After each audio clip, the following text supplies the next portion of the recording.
primer acercamiento al estudio de la historia nos vamos a aproximar a uno de los grandes jefes Sioux, uno de los grandes jefes de las tribus indígenas de los Estados Unidos. El primer personaje que he escogido se llama Caballo Loco. En lenguaje Hoka Sioux sería Tasunka Wicko, jefe militar de los Lakota Oglala, es decir, Sioux Oglala, la conciencia indígena en Little Bighorn. Tasunka Wicko, Sunka sería misterioso y Tasunka sería el dios misterioso, es decir, el caballo, Wicko, loco o caballo poco dominable. Nace el mito, valor y riesgo ilimitados. Dijo Caballo Loco frente a un jefe, a un general de los Estados Unidos: uno no vende la tierra por la cual camina su pueblo. Tasunka Wicko era muy joven para ser considerado ya un guerrero al comienzo de la Guerra Civil Norteamericana entre la Unión y la Confederación, 1861 a 1865. No obstante, ya era un inteligente y osado adolescente de la tribu de los Lakota Oglalas. Lakota y Sioux sería lo mismo. Sioux más bien significaría enemigo, nombre que le pusieron los franceses o incluso los indígenas enemigos de los Sioux. No se conserva ninguna imagen gráfica del personaje, es el único que nunca permitió que lo retrataran o lo pintaran. Los demás, incluido Totanka y Otanka, es decir, Toro Sentado, o Jerónimo, etc., o el gran jefe José, o Nube Roja, sí hay imágenes, sí hay fotos, sí hay pinturas de ellos. No se conserva, reitero, ninguna imagen gráfica del personaje y solamente existe una pictografía de su muerte cuando fue asesinado en Fort Robinson. Poseía una inteligencia preclara y una agudeza mental que le permitía, por medio de añagazas, hostigar, enfurecer y atraer a soldados y colonos a fatales encerronas.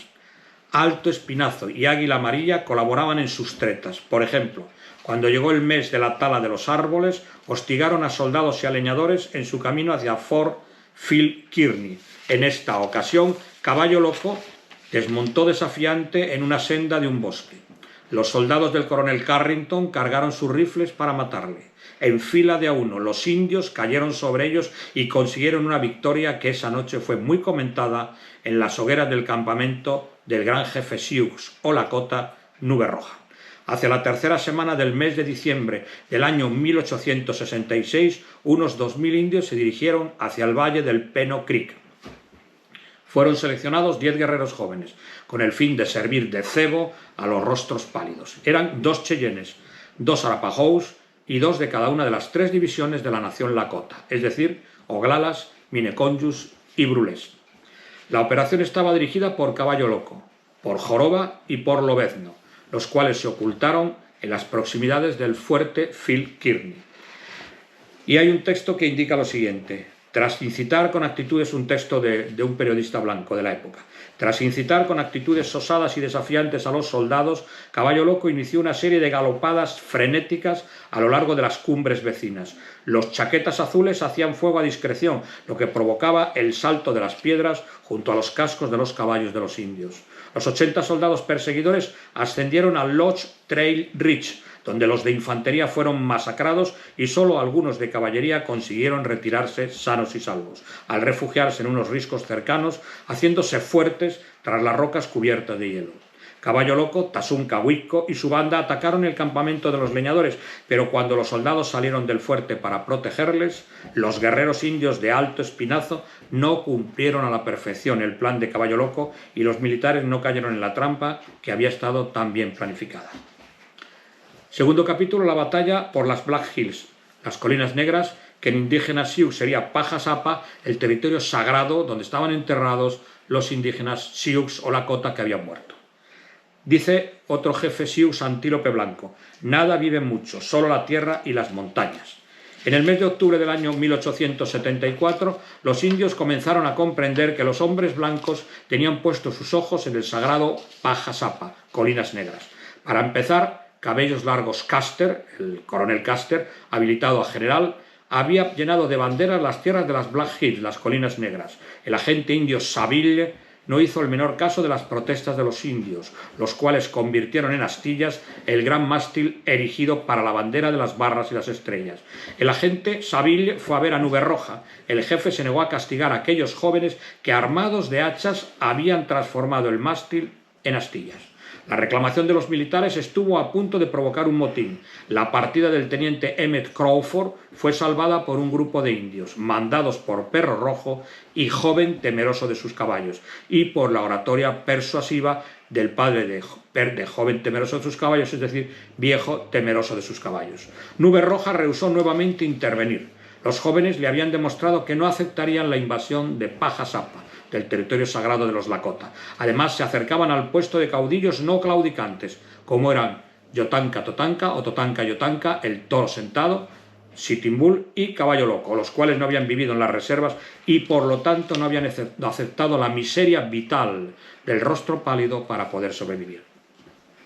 Hacia la primavera del año 1875, centenares de mineros ascendían por el río Missouri para penetrar en la denominada Ruta de los Ladrones, nombre que se lo pusieron los indígenas. El general Crook, 3 estrellas Crook, como lo llamaban los indios, comprobó que los más de 1000 mineros llegados al territorio transgredían la ley, pero no hizo nada para imponerla. Las protestas de Nube Roja y Cola Pintada ante el presidente americano Ulysses Simpson Grant motivaron el envío de una comisión para tratar con los Sioux sobre su renuncia absoluta a las Colinas Negras. La presidía el senador de Iowa William V. Allison y el reverendo Samuel Hingham era el misionero principal. El general Terry representaba al ejército y la parte económica estaba regida por John Collins. Se enviaron invitaciones a Toro Sentado, a Caballo Loco y a los jefes de los indios de las reservas. Toro Sentado manifestó al mestizo Louis Richard, enviado por el gobierno, que «quiero que vayas y le digas al gran padre blanco de Washington que no deseo vender mis bienes al gobierno». Toro Sentado cogió un puñado de tierra y añadió «ni tanto así». Caballo Loco envió como observador a Pequeño Gran Hombre. En el lugar de la reunión, White River, se reunieron más de 20.000 indios. La propuesta fue considerada hilarante por Cola Pintada. Dice lo siguiente el indígena: «El senador estaría dispuesto a alquilarme un tronco de mulas, a su vez en los mismos términos que nos pide a nosotros que hagamos con Black Hills». El 23 de septiembre se produjo la segunda reunión y definitiva para la respuesta que los indígenas deberían dar a los comisionados. Little Big Man, el enviado de Caballo Loco, con atavío de guerra y 2 revólveres a la cintura, gritó: «Mataré al primer jefe que hable a favor de la venta de las Black Hills». Los 300 soglalas que le acompañaban, provenientes del territorio del Powder, disparando sus armas al aire, cantaban: «Paja Sapa es mi tierra y así la venero. Quien con ella interfiera, de mi cañón conocerá el fuego». La oferta era de $400.000 al año por los derechos de explotación, o de 6 millones pagaderos en 15 años si era una venta. El precio era ridículo, ya que una sola mina de Black Hills produciría más de 500 millones anuales de oro. Siguiente capítulo: genocidio de los Cheyennes en el Powder. El 7 de febrero del año 1876, el general Philip Sheridan comenzó las operaciones militares contra los Sioux hostiles, incluyendo en ellas a las bandas de Toro Sentado y de Caballo Loco. Los generales Crook y Terry reciben la orden de comenzar los preparativos para una acción militar a gran escala en la zona de los ríos Powder, Tongue, Rosebud y Big Horn, donde Caballo Loco y sus aliados actuaban. El 17 de marzo del año 1876, el coronel Joseph Reynolds llegó con el alba sobre el pacífico campamento en la confluencia de los ríos Pequeño y Gran Powder, de los jefes cheyennes Doble Luna, Oso Viejo, Toro Blanco, Lobezno y Arce. Perro Humilde era el jefe de los Oglala que les acompañaba. La tropa del capitán James Egan cargó contra los tipis de los indios que aún dormían plácidamente, descargando contra ellos pistolas y rifles. Los soldados prendieron fuego al campamento con todas sus pertenencias, espantando a casi 1.500 caballos que poseían los cheyennes, cuyo nombre, el nombre de Cheyenne en singular, significa ser humano. Caballo Loco, que estaba acampado más al noreste, acogió a los huidos, les dio alimentos y ropas e hizo que se distribuyeran por los tipis de los Lakota Oglala. Llegada la luna de la puesta de los gansos, cuando la hierba es alta y los caballos resisten las cabalgadas, Caballo Loco condujo a los Oglalas y a los Cheyennes en dirección a la desembocadura del río Tongue, donde Toro Sentado y sus Hunkpapas habían pasado el invierno. La pequeña tribu de los Sioux Hunkpapas significa los que están por delante. Hunkpapas eran los indios de Caballo Loco que siempre estaban en el comienzo de las batallas. También llegó Ciervo Cojo con sus Mineconjus, ya que los soldados estaban acampando en el territorio de caza de los Sioux y todas las tribus deseaban estar cerca de la poderosa tribu de Toro Sentado. En la luna de hacer grasas, los Hunkpapas celebraron su danza anual del sol. Toro Sentado danzó durante 3 días continuamente, se hizo varias sangrías y adoró al sol hasta caer en trance. El dios supremo de los indígenas Sioux, de los indios Sioux, Wakantanka, el gran espíritu, enviaría a los soldados para que los indios los mataran. Más tarde los cheyennes avistaron una columna de soldados que era la del general 3 Estrellas Crook, con mercenarios Shoshones y Crows. Toro Sentado, Caballo Loco y Doble Luna serían los encargados de la posición de fuerza frente a los Rostros Pálidos. Capítulo: La batalla del Little Bihor. Desde hacía mucho tiempo Caballo Loco esperaba la ocasión de luchar cara a cara contra los soldados. Con su aguda inteligencia desde la batalla de Fetterman en Fort Phil Kearny, se había pasado el mayor tiempo de su agitada vida, o lo que la agitada vida le permitía, estudiando las tácticas de guerra de los soldados Rostros Pálidos. Y en Paja Sapa pedía al gran espíritu Wakantanka le confiara el secreto de cómo enfrentarse victoriosamente a los rostros. En el mundo real su caballo estaba siempre inquieto, realizando vueltas increíbles. El jefe militar de los Sioux, Oglala, había aprendido que si lograba entrar en trance antes de la batalla, esta le sería propicia. Puestas así las cosas, aquí el 17 de junio de 1876, Caballo Loco aleccionó a sus guerreros para que estudiaran detenidamente los movimientos ofensivos de los soldados antes de caer sobre ellos. Haciendo un breve paréntesis, Manitou es el dios de los indígenas de la costa este de Estados Unidos. Wakantanka es el dios supremo, el gran espíritu de los Lakota, es decir, de los Sioux. Los indios permanecieron siempre montados, asestando golpes contra los puntos más débiles de los flancos, sin enfrentarse cara a cara con el enemigo, que se veía obligado a luchar en numerosos frentes. En un momento determinado, el caudillo Cheyenne, jefe a la vista, tras girar a su cabello después de una carga audaz, recibió una bala que dio con la montura en tierra frente a la caballería enemiga, que ya cargaba contra ellos. Se destacó un caballo llevando a su hermana camino de la ternera de búfalo, la cual, cogiendo al caído y cubriéndolo con su cuerpo, lo condujo a la seguridad de las propias filas.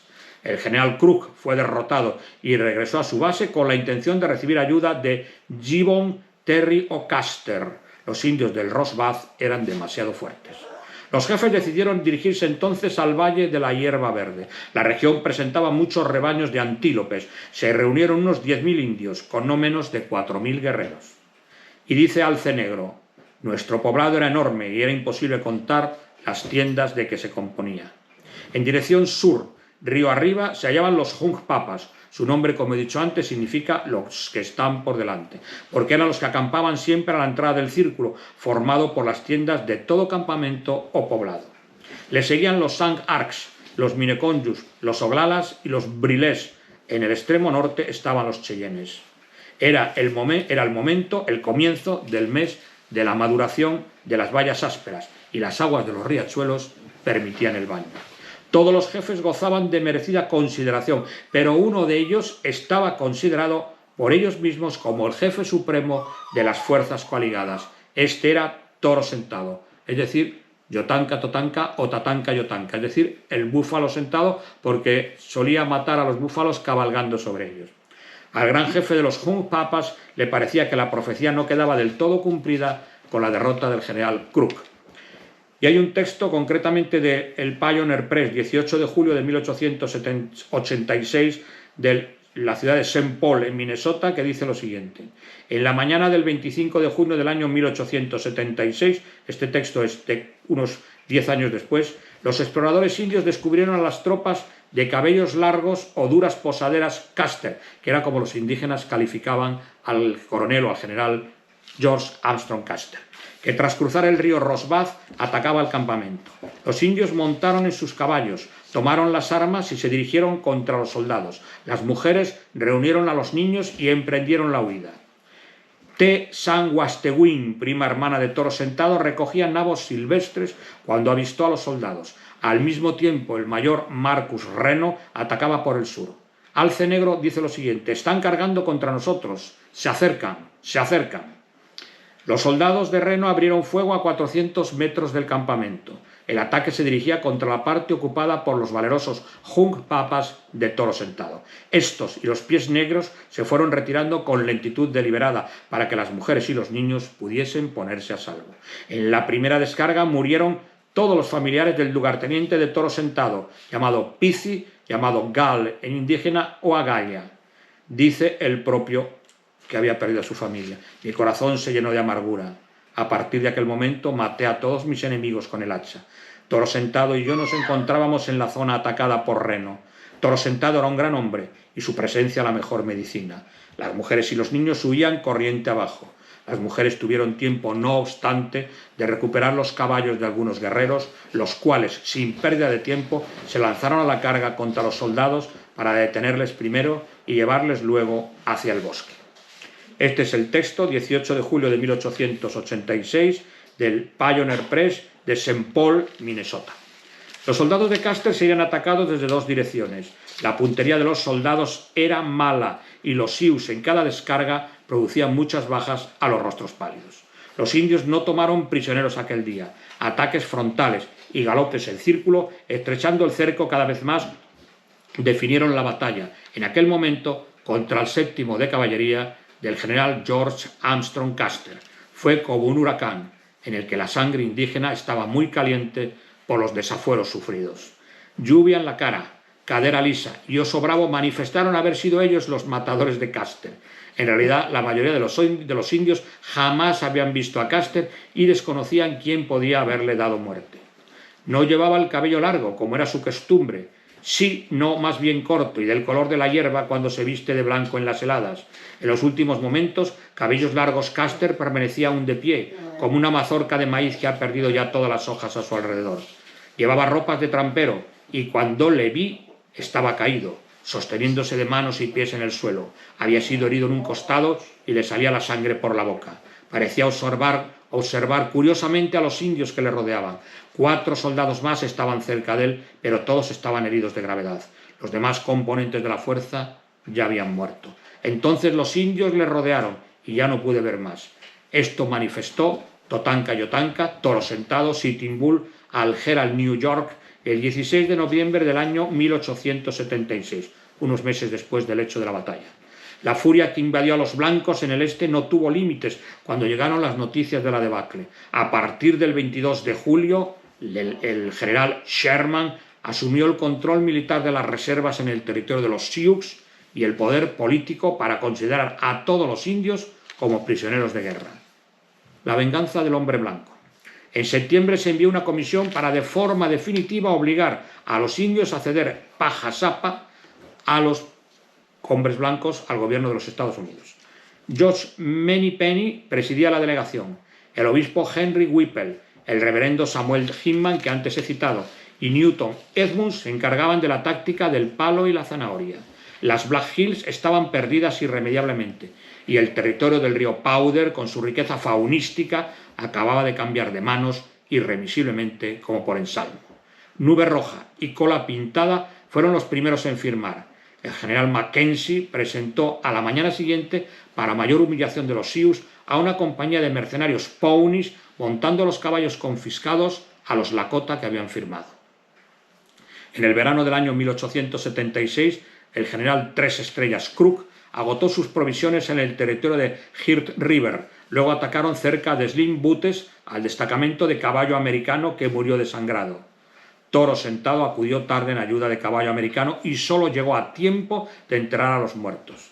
Toro Sentado, 1882, Departamento de la Guerra, dijo lo siguiente: «Quiero saber qué hacéis en esta ruta de Glenbith Creek. Espantáis al búfalo con vuestra presencia y yo deseo cazar aquí. Quiero que deis la vuelta y os marchéis. Si no lo hacéis así, os combatiré de nuevo. Quiero que abandonéis vuestros planes aquí y regreséis al lugar de donde venís. Soy vuestro amigo».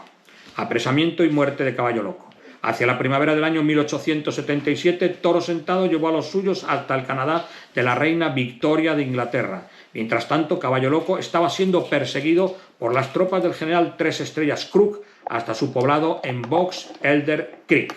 El jefe de los Oglala no pudo ser encontrado, ya que se movía constantemente. El 8 de enero de 1877, en Battle Butte, Caballo Loco, sin apenas munición para poderse defender, consiguió con argucias y tácticas audaces extraviar y castigar a los soldados, cercándolos durante 4 horas en un cañón. En febrero acampaba en el río Little Powder cuando recibió la noticia de que los Sioux brulés de cola pintada se acercaban para convencerle de que se rindiera. Caballo Loco se refugió en la soledad de las Big Horn, dejando en libertad a sus oglalas para que pudiesen rendirse e ir a la reserva asignada. El 14 de abril se produjo la rendición en masa de Pie Grande y sus Minneconjous y del jefe Toca las Nubes y sus Sank Arcs. El general 3 estrellas Crook envió al gran jefe Nube Roja en busca de Caballo Loco para comunicarle que los Sioux de la reserva no serían obligados a trasladarse al territorio del río Missouri. Desarmado y sin caballo, el último de los jefes guerreros de los Oglala se acababa de convertir en un indio más de las reservas. Prisionero de un ejército que no le había vencido nunca en el campo de batalla. Hacia el final del verano de 1877, Caballo Loco recibió la noticia de que el general Crook quería enviarle a Washington para que participase en un consejo convocado por el presidente norteamericano, general de 3 estrellas, Ulysses Simpson Grant. El jefe Oglala se negó a ir, ya que no veía objeto alguno en la discusión con los hombres blancos sobre la reserva prometida. Los jefes que solían ir a la capital federal volvían gordos y relucientes por la buena mesa y el confort, pero con su bravura y temple bajo mínimos.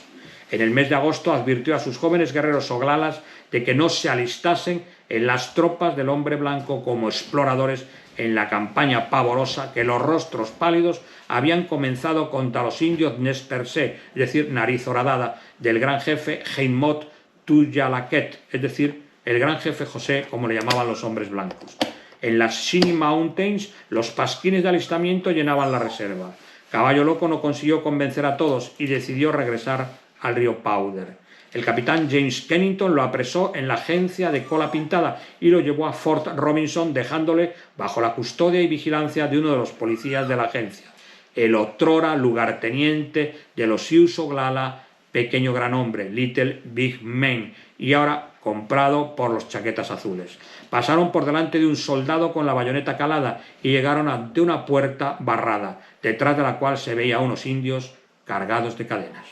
Caballo Loco se lanzó hacia adelante arrastrando al renegado pequeño gran hombre tras de sí. La lucha duró muy pocos segundos, hasta que el soldado William Gentles hundió su bayoneta del gran jefe militar de los Sioux Oglala, el cual murió esa noche, 5 de septiembre del año 1877, a la edad de 35 años. Al amanecer, se entregó su cuerpo a sus desconsolados padres, quienes lo llevaron en una caja de madera a la agencia del jefe Cola Pintada, donde se colocó el túmulo. Con la llegada de la luna de las hojas caídas, los Sioux debían abandonar la reserva del estado de Nebraska y trasladarse hasta el remoto territorio del río Missouri. Solo unos pocos consiguieron huir para unirse a los guerreros de Toro Sentado en el Canadá. El padre y la madre de Caballo Loco fueron de la partida, llevándose el corazón y los huesos de su hijo. En un lugar solo conocido por ellos, dieron sepultura a aquellos restos para ellos tan queridos. Estaban cerca de Chankpi Opi Huapala, el arroyo conocido como Wounded Knee, rodilla herida, lugar donde en el devenir de los tiempos los danzarines rituales creerían que su espíritu libre acompañaría a las pequeñas briznas verdes de la primavera, antes de que la gran masacre del año 1890 contra el jefe Pie Grande se produjese, cerrando de forma vergonzante las guerras indias.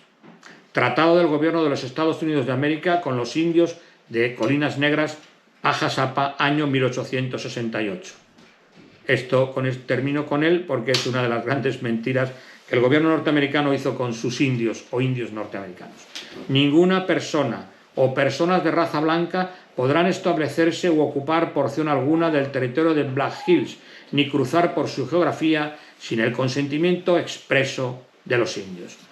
Con este texto, que es el tratado que nunca cumplieron el gobierno de los norteamericanos de Estados Unidos con sus indios, es decir, sean Sioux, Arapahoes, Cheyennes, Nariz Horadada, Apaches, Comanches, etc., termino mi primer acercamiento a uno de los grandes indígenas de los Estados Unidos, uno de los grandes indios ya que me considero un modesto especialista en los indígenas norteamericanos. En este caso he comenzado con la biografía sucinta de Caballo Loco Tashunkahuitco, el jefe militar de los Lakota Oglala.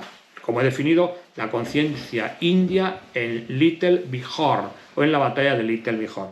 Desde hace un tiempo se ha tratado de minimizar el papel de toro sentado del gran Sachem, del gran jefe político de los Sioux Papas en la batalla de Little Bihor, diciendo que solo se dedicó a rezar. El toro sentado era el gran planificador de esa batalla y, como su nombre indica, fue el gran jefe político, el gran Sachem, el gran incluso sacerdote, el gran hombre espiritual de todos los indígenas que consiguieron la derrota de la 7ª de caballería en esa batalla, que representa el instinto de supervivencia de los indios, de los indígenas de los Estados Unidos.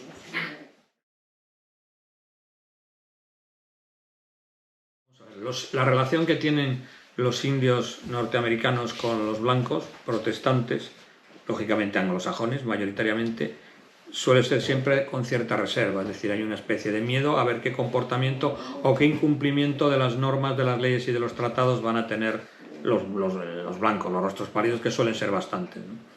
Hay un hecho muy curioso, que uno de los reyes ingleses, me parece que es Jorge III, manda a un gobernador de las colonias, es decir, antes de la guerra de Washington, de George Washington para Jefferson, etc., de la liberación de las colonias frente a la metrópoli inglesa, británica, que le ordena al gobernador que los colonos blancos, normalmente protestantes mayoritariamente, se casen con los indígenas y no que tengan relaciones sexuales pura y dura, simplemente, sino que se casen, y añade el rey al gobernador que se casen como hacen los españoles. O sea, eso es una manifestación de un monarca inglés, o británico, mejor dicho, para que no se molesten los escoceses, o los galeses, que tienen su reivindicación, o los irlandeses del norte católicos, de que el comportamiento de los indígenas sea parecido a los españoles. Y hay una manifestación de toro sentado, que cuando escapa al Canadá con los restos de los vencedores de Little Bihor, dice que va a ponerse bajo el poder de la Gran Madre Blanca, que es la Reina Victoria de Inglaterra, y sobre todo en la Policía Montada del Canadá, porque espera que tengan el mismo comportamiento que en el pasado tuvieron los españoles de respeto a los indios que formaban parte del concepto de los españoles. Bueno, el concepto es absolutamente distinto. Concretamente, hace unos años, los indios pueblos, que son unos indios de la zona de California, de Nevada, de esa zona, se llaman pueblos porque vivían en una especie de cuevas en las montañas, presentaron unas reclamaciones ante el Tribunal de Derechos Humanos de La Haya, unas reclamaciones económicas contra el gobierno del presidente Ronald Reagan, indicando que exigían indemnizaciones por haberles quitado sus tierras. Bueno, el gobierno norteamericano, la verdad que le hizo mucha gracia el hecho, porque los indios norteamericanos, poco más o menos hasta la Segunda Guerra Mundial, no tenían derechos de propiedad, tenían en usufructo las tierras.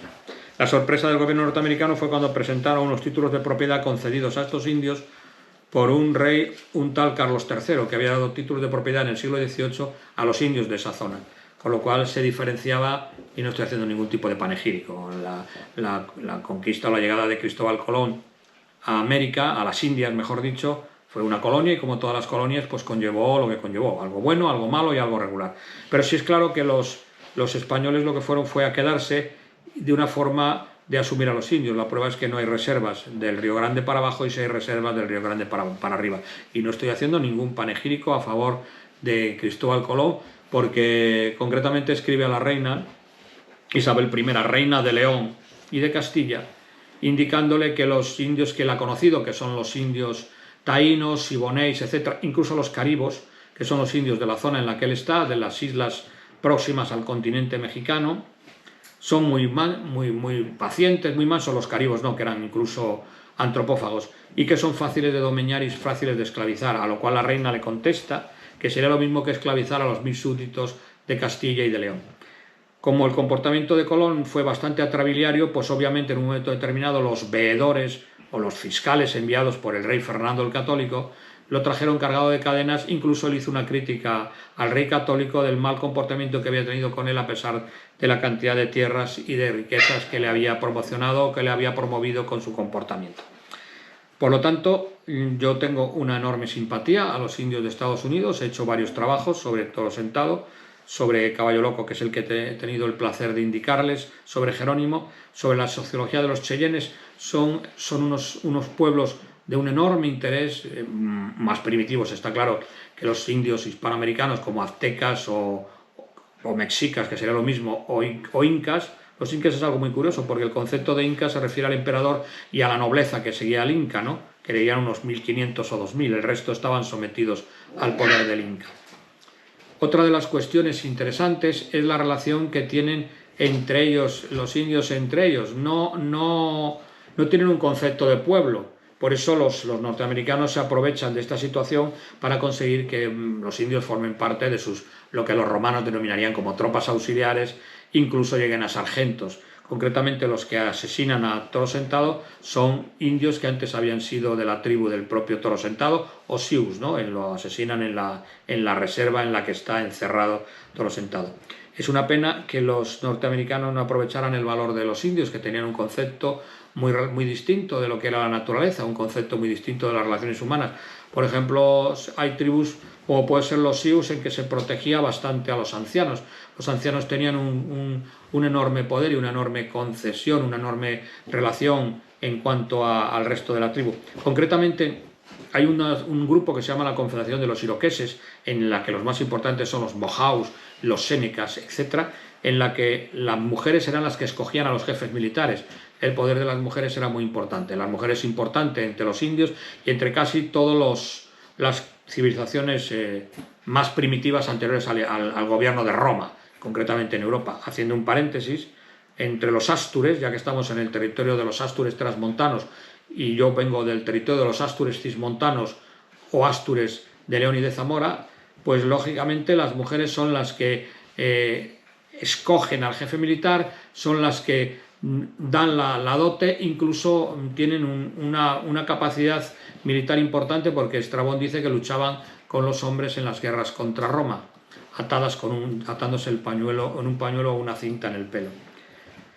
Por consiguiente, la relación con la espiritualidad de los indios era muy importante, en este caso de los indios de las praderas, digamos, cuyo gran espíritu se llama Huacantanca.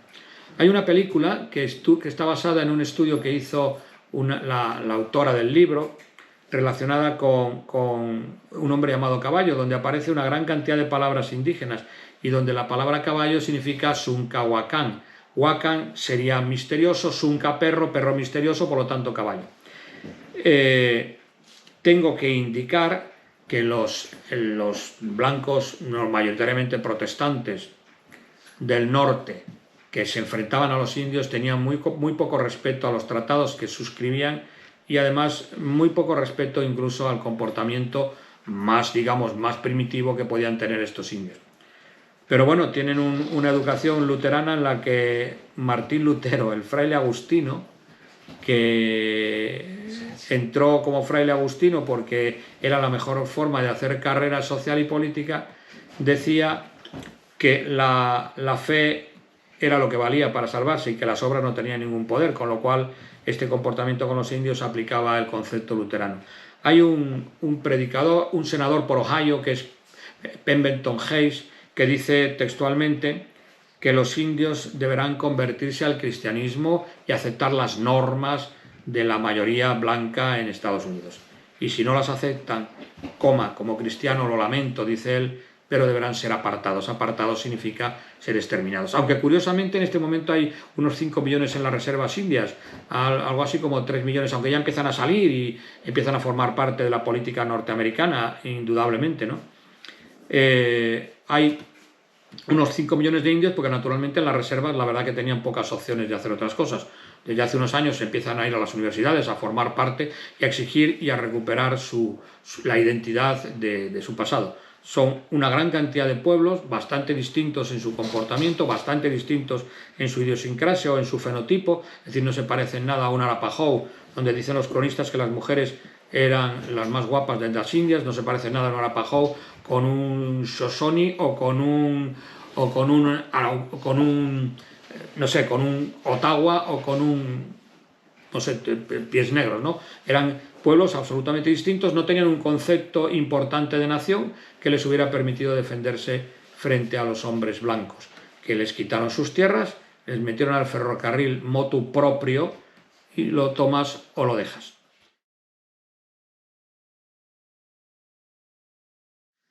Vamos a indicar que hay bastantes diferencias en el comportamiento social, en el comportamiento político, militar de los indígenas de los indios o indígenas de los Estados Unidos, dependiendo de la zona en la que se encuentre.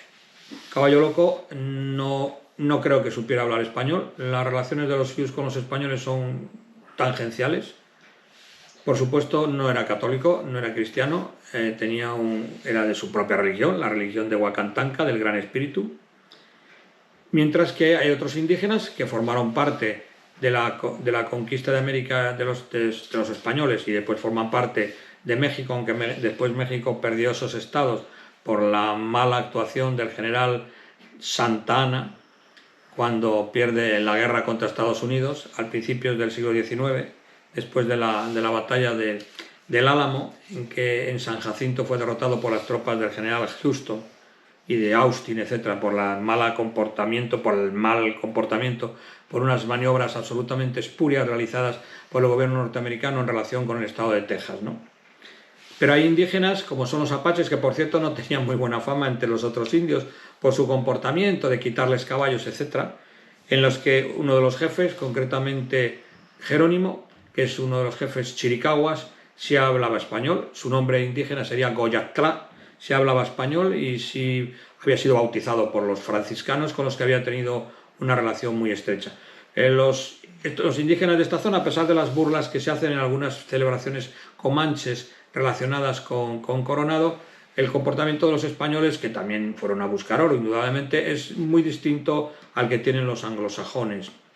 Hasta tal punto es así que los indígenas de esta zona fueron realmente aceptados o respetados, ¿no? Entre otros apaches, sobre todo los comanches, hay un concepto, incluso obras relacionadas indicando el imperio comanche. Parece que los comanches tenían un concepto muy imperialista del problema. Los comanches son del estado de Texas. Los apaches serían del estado de Arizona y los navajos, a los que el gran director John Ford utilizó en varias de sus películas, formaban parte del estado de Nuevo México. Como ya es sabido, la capital de Texas es Austin, lamentablemente. La capital de Arizona no es Austin, por supuesto.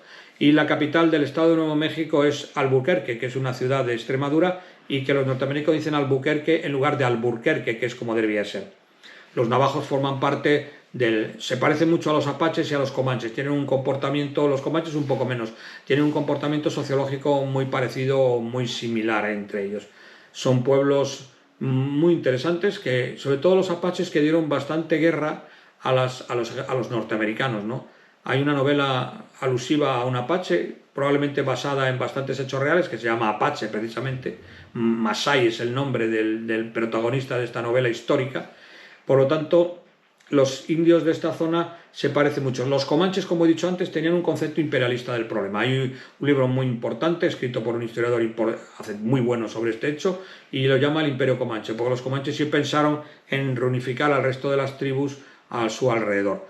Los apaches, curiosamente, solo se consiguen derrotar a los mexicas y los obligan a abandonar el sur de Estados Unidos, pasar el Río Grande y establecerse en el Aztlán, es decir, en la planicie, en la alta meseta.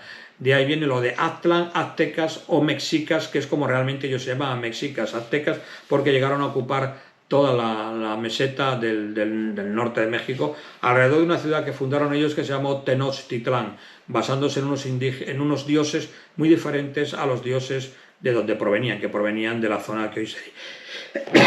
Por Dios, la alergia al polen.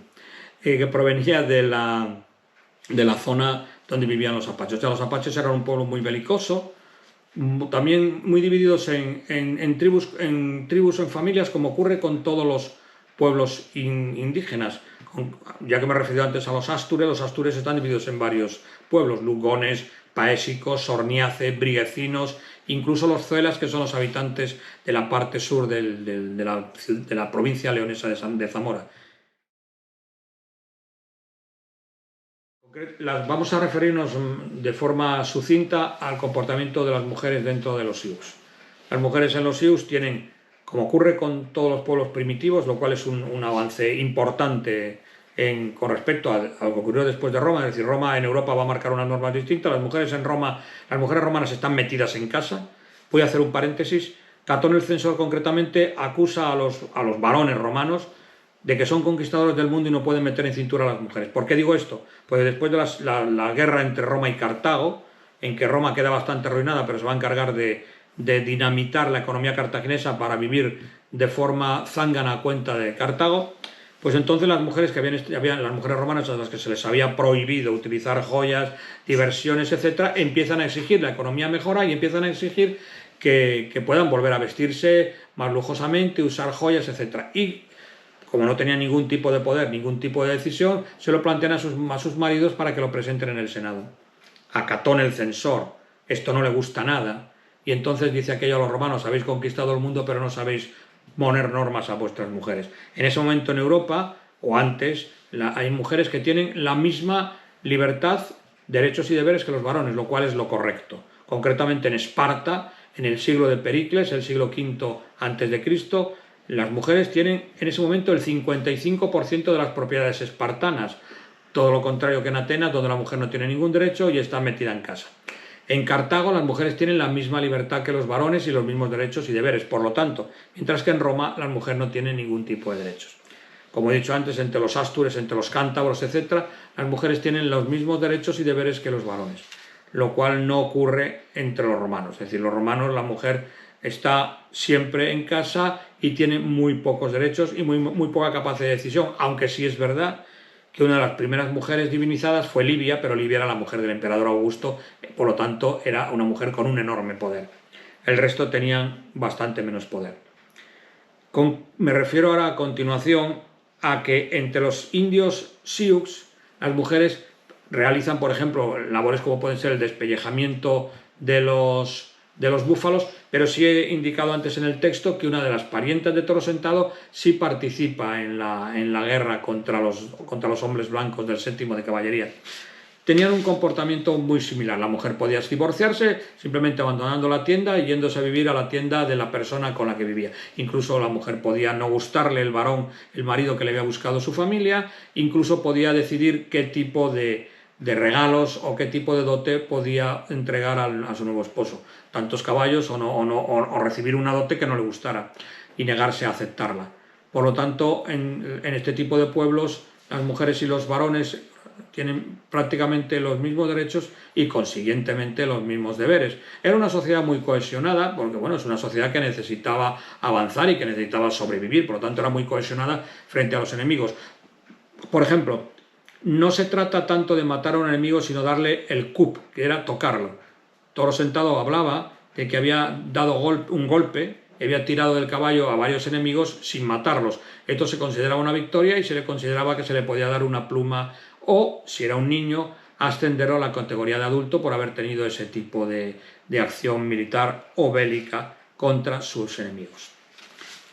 Me gustaría indicar algunos libros, concretamente voy a indicar 8, que estimo modestamente que pueden interesarles a ustedes para conocer algo sobre los indígenas. El primero es de Alianza Editorial de 1973, de W.R. Jacobs. Se titula El expolio del indio norteamericano. Jacobs era un profesor de Estados Unidos de la Universidad Norteamericana. Es un libro francamente interesante. El segundo, de Círculo de Lectores 1990, Brown, Enterrar mi corazón en Wounded Knee, relativo a la gran masacre que se hizo sobre el último ataque de los blancos a rodilla herida al jefe del que he comentado antes, que murió precisamente asesinado él, sus niños, sus mujeres, cuando entraron a sangre y fuego los blancos en su campamento. Otro libro interesante sería, por ejemplo, Moore W.V. Guerras Indias de los Estados Unidos, de la editorial Alderaván, en la que yo publico mis libros, del año 1993, que es un libro de historia muy interesante.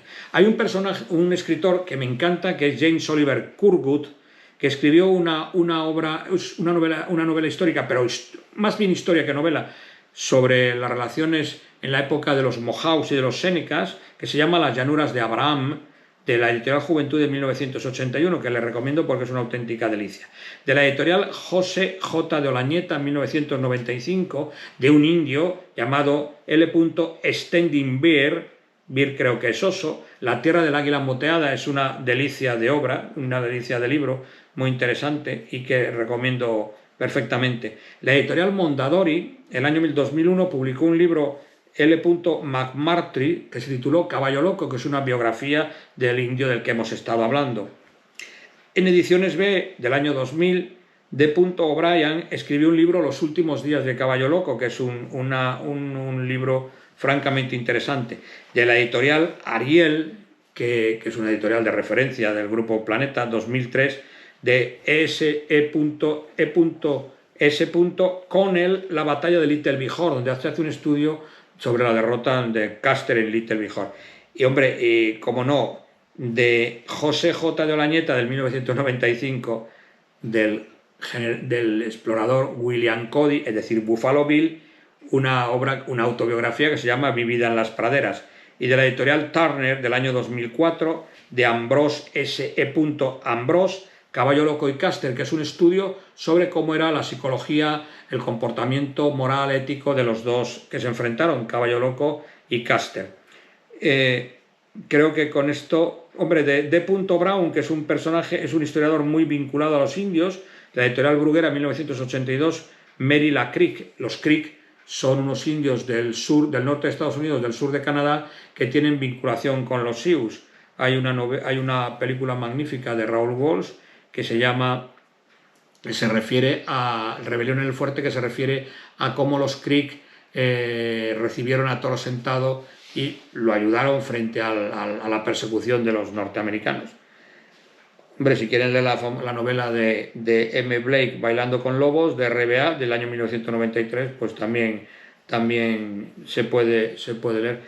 William Cody, Buffalo Bill, escribió otra obra que se titula Buffalo Bill, para Forum RBA, es la editorial que la publicó en España en 1985, y que habla naturalmente de su vida, en la que, hombre, no se critica mucho a sí mismo y sí habla de que tenía una gran simpatía por los indios norteamericanos, por los Sioux sobre todo. Hombre, eso habría que tomarlo con cierta reserva. Si es verdad que hizo un circo que paseó por todo el mundo, incluso estuvo en Barcelona, me parece que en 1901, en la que una de las personas que participó en ese circo se llamaba Toro Sentado, hasta que hay un momento en que Toro Sentado consideró que seguir haciendo ese espectáculo no era muy correcto y no era respetuoso para sus gentes, los indios. Entonces abandonó. Todo el dinero que sacó Toro Sentado lo entregaba a los niños de las reservas. El indio al que me refería antes, Woundini, Enterrar mi corazón en Woundini, se llamaba Pie Grande, que fue asesinado de una forma vil, todos niños, mujeres. Hay unas fotos impresionantes realizadas por periodistas norteamericanos de la época con con los indios muertos sobre la nieve y con la sangre roja sobre la nieve en este hecho realmente lamentable, Bueno, hay otro libro de Ariel, 1986, de C.N. Degler, que se titula Historia de Estados Unidos, donde también hablan de los indios norteamericanos. De AMR, 1999, F. Ndiaye, Los Sioux, Los Pieles Rojas Imaginados, y concretamente hay un indio que se llama Isman Ojillesa, también de José J. de Olañeta, que es una editorial que se dedica a obras más bien codiciales que otra cosa, el año 2002, que se titula El alma del indio.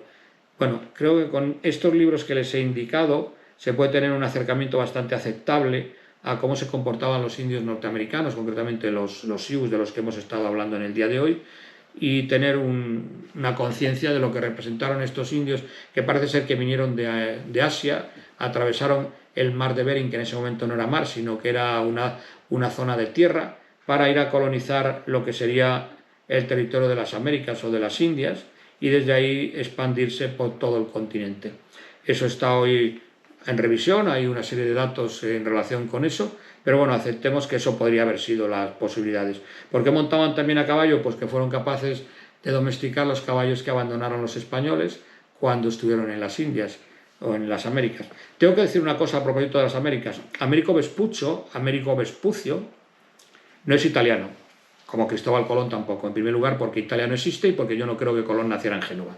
Más bien creo que era gallego y de Pontevedra. y probablemente un judío converso. Américo Vespuccio, que sí nació en Florencia, estuvo en lo que se denominaba en ese momento las Españas, es decir, los reinos de León, de Castilla, de Aragón y de Navarra. Y, guste o no guste, en la época de doña Juana I se naturalizó de León y de Castilla, de los reinos occidentales. Y se naturalizó significa que se nacionalizó. Por lo tanto, cuando fue a América y cuando se dio el nombre, iba como formando parte, o ya como nacional, de los reinos de León y de Castilla. Más o menos como le pasó a Jorge Federico Händel, que yo tengo más simpatía a los alemanes que a los británicos, pero guste o no guste, Jorge Federico Händel se naturalizó inglés. Por lo tanto, a partir del momento en que se naturalizó o se nacionalizó, pues formó parte de Inglaterra. Incluso los británicos ponen su apellido en lugar de Händel con diéresis, Händel con E, porque se naturalizó inglés. Podía no haberlo hecho, pero lo hizo. Américo Vespuccio lo hizo. Los hermanos de Cristóbal Colón también se naturalizaron españoles o formando parte de los reinos de León y de Castilla. Cristóbal, ¿qué nacionalidad tenía? Porque el único texto sobre su posible nacionalidad lo dice su hijo, Hernando Colón, cuando dice mi padre cuando de Génova vino. Eso no quiere decir que fuera genovés. Y si hubiera sido genovés, que no hay ningún problema, lo que no era es italiano, porque Italia nace con Garibaldi a final del siglo XIX. En el momento de Cristóbal Colón, en el siglo XV, no existe Italia. Hay una serie de ciudades, más o menos estado, que están tan enfrentadas entre sí como que probablemente, seguro y cierto, el mayor enemigo de Florencia no era un señor nacido en León o en Madrid o en Barcelona, sino nacido en Milán. El mayor enemigo de un señor nacido en Milán no había nacido en Reims, en Saint-Denis, en París o en Lyon, sino había nacido en Génova o en Venecia. Y frente a esos estaban los estados vaticanos, es decir, Génova, Venecia, Florencia, Milán, los grandes ducados, Ferrara, los estados vaticanos, el reino de Nápoles perteneciente a los reinos de Aragón, etc. Concretamente, Antonio Vivaldi nunca dice que es italiano, sino el cura, el preteroso, el cura rojo, o Antonio fa Presto, como le llamaban los venecianos, dice que forma parte de la Serenísima República de Venecia. Y digo lo de Antonio fa Presto, aunque me diversifique intelectualmente, porque es un personaje muy curioso que dejó de decir misa porque decía que tenía presión en el tórax, es decir, probablemente era asmático, y en Venecia le llamaban Antonio fa Presto, es decir, Antonio que andaba corriendo a todo correr por la ciudad, con lo cual si tenía asma, dificultad respiratoria, poco podría correr. Pero es que Antonio Vivaldi era un genio, nacido en 1678 en Venecia y muerto en 1741 en Viena en la absoluta pobreza.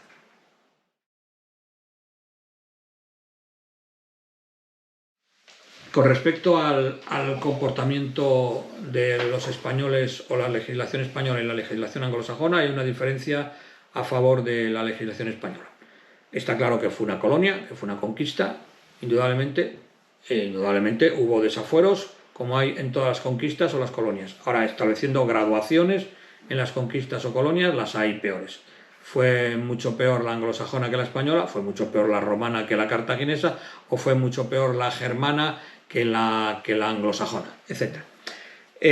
Concretamente hay un personaje que yo me gustaría que ustedes tuvieran la amabilidad o la bondad de profundizar en él, que es Isabel de Moctezuma, la hija de Moctezuma, que odió enormemente a los españoles, después les tuvo mucho cariño y terminó casándose con españoles. Tuvo incluso relaciones con Hernán Cortés, porque el rubio guapo de ojos verdes de Medellín es que, vamos, era impresionante. Era un guerrero desde que estudió bachiller en la Universidad de Salamanca. Entonces tuvo relaciones con varias mujeres, entre otras con Malinche, con Isabel de Moctezuma, las tuvo en esas Españas, las tuvo allí en las Indias, etc. Pero hay que leerse las leyes de Indias y sobre todo el comportamiento de los veedores, es decir, de los representantes de la corona en América. Sí es verdad que hubo aberraciones, indudablemente, más en un sitio que en otro, pero aunque no le guste a algún gobernante en los Estados Unidos de México, como por ejemplo al actual presidente, que es muy sencillo, simplemente hay que leer libros y en lugar de decir cosas hay que leer, se leen libros y leyendo libros de un lado y de otro se aprende mucho. Está claro que el escándalo que supuso los sacrificios humanos de los mexicas sorprendió a los españoles por ese tipo de sacrificios que hacían previamente los mayas, pero sobre todo los mexicas o aztecas contra los indígenas a los que conquistaban militarmente, manu militari, era un auténtico escándalo. La esclavitud a la que estaban sometidos por el Inca el resto de indígenas, como podían ser todos los otros pueblos, era importante y sobre todo escandalizaba a los europeos que fueron hasta allí. Hay que pensar que si 200, 300 o 400 españoles, por muy guerreros que fueran, por muy caballos que fueran, por muy barbudos que fueran, para conquistar un imperio de 15 o 20 millones, algo tuvo que pasar. Es decir, que hubo muchísimos indios que apoyaron a los españoles para evitar la presión fortísima, la dictadura a la que estaban sometidas por los mexicas, concretamente por el último emperador Moctezuma, que después lo sustituye un hermano de él, pero sobre todo Moctezuma, digamos que es el último emperador titular de los mexicas, que además no era tonto y le dijo a Hernán Cortés que se llevara lo que quisiera, pero que abandonara el territorio. Cortés, que vio posibilidades económicas, pues no abandonó el territorio. Creo que, partiendo de la base de que las conquistas fueron lo que son, que pregunten a los pueblos eslavos qué opinan de la conquista del Imperio ruso, que pregunten a los pueblos eslavos qué opinan de la conquista del Imperio stalinista, o que pregunten a los pueblos de Oriente qué opinan de la conquista del Imperio nacional socialista. Los imperios siempre han sido tratando de dominar al otro, pero dentro de eso hay gradaciones y el español fue el mejor, por encima del francés y por supuesto por encima del inglés, que lo que trató fue de apartar a los indígenas. Parte de la base de que si se cometieron errores, indudablemente las leyes de Indias son lo que son, los encomenderos son lo que son, las encomiendas las había también en la península ibérica.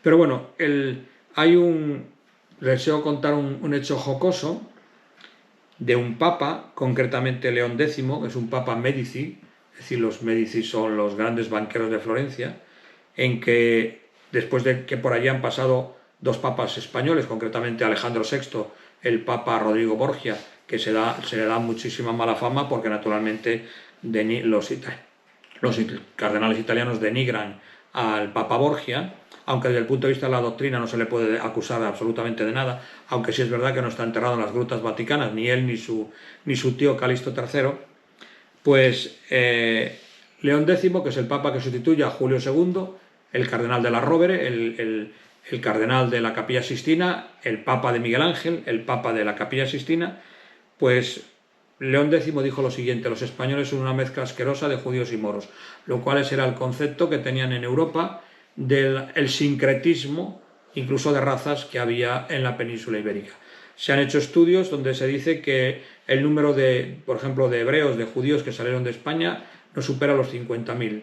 Los 200.000 restantes se convirtieron y fueron lo que se conoce como los cristianos nuevos, con todos los pros y los contras, sobre todo con la mala fama que les creaban el 99% de las veces absolutamente marrullera, absolutamente errada y sin ningún fundamento, porque aquí te acusaban de judío converso, de judaizar. Bueno, hombre, estuvo en la cárcel de la Inquisición nada menos que el primado de las Españas, el arzobispo Carranza, el arzobispo, el sacerdote arzobispo que da la extrema unción a Carlos V y sabía que le estaba esperando la Inquisición por su catecismo, que era un catecismo bastante moderno, y lo metieron en nada menos que es como si metiéramos en la cárcel al primado de las Españas, sería el primado de España, el arzobispo de Toledo, el arzobispo Carranza. Fray Luis de León, profesor de la Universidad Leonesa de Salamanca, también estuvo en la cárcel por la Inquisición. Quiero decir que los extremistas siempre han ocurrido, sobre todo cuando salió y dio la clase aquella que dijo, como decíamos ayer se refería a unos cuantos meses o años antes, porque se había pasado en condiciones difíciles y complicadas en la cárcel. Por lo tanto, hay una gran cantidad de judíos conversos, de lo que se denomina de forma ofensiva marranos en la península en ese momento, y naturalmente tienen que demostrar que no judaizan, tienen que demostrar que se comportan de una forma ortodoxa, de una forma correcta. Lo mismo pasó en las Américas, donde el mestizaje es muy importante y donde efectivamente las infecciones traídas desde Europa conllevó el que los indios se murieran, sobre todo en la América española, que es donde estaban los españoles, con bastante profusión. pero bueno, también ocurría las epidemias de peste en las Españas, y si me permite otra anécdota también un poco extraña, hay una epidemia de peste en Sevilla y algún iluminado se le ocurrió que la culpa de los gatos, en lugar de matar a las ratas, se dedicaron a matar gatos. Bueno, que hoy no se puede matar ratas, porque si no podemos terminar en muy malas condiciones. Bueno, pues en ese momento a los sevillanos se les ocurrió que había que matar a los gatos, que eran los que transmitían la peste, y no a las ratas, que eran las que transmitían la peste. Pero esos son comportamientos paradójicos del ser humano a lo largo de la historia. Ha salido una novela histórica, se titula Isabel de Moctezuma, que les recomiendo que puedan leerse, sobre el comportamiento, sobre lo que dice esta mujer, con una gran cantidad de datos históricos en relación con cómo se comportaron los españoles allí en la Nueva España y cómo se comportaron otros imperios. Bueno, creo que con todas estas pinceladas yo creo que podemos tener una base aceptable de cómo eran los indígenas, la relación que tuvieron los imperios con los indígenas, tanto en el norte como en el sur. Obviamente a mí me interesa desde el punto de vista histórico, bueno, cada uno tiene sus derivaciones, me interesan más los indígenas norteamericanos, he hecho trabajos sobre Cheyennes, sobre el gran jefe José, sobre Jerónimo, sobre Toro Sentado, sobre Caballo Loco, que los indígenas hispanoamericanos, tanto aztecas como incas. No tengo ni maya, no tengo nada en contra de ellos, pero bueno, desde el punto de vista histórico quizás me interesa más, a lo mejor tengo una derivación de algún problema, porque me gusta mucho el western norteamericano, Henry Hathaway o John Ford o Raoul Walsh son directores que gozan de todas mis simpatías, y probablemente de ahí viene mi afecto hacia el indígena norteamericano.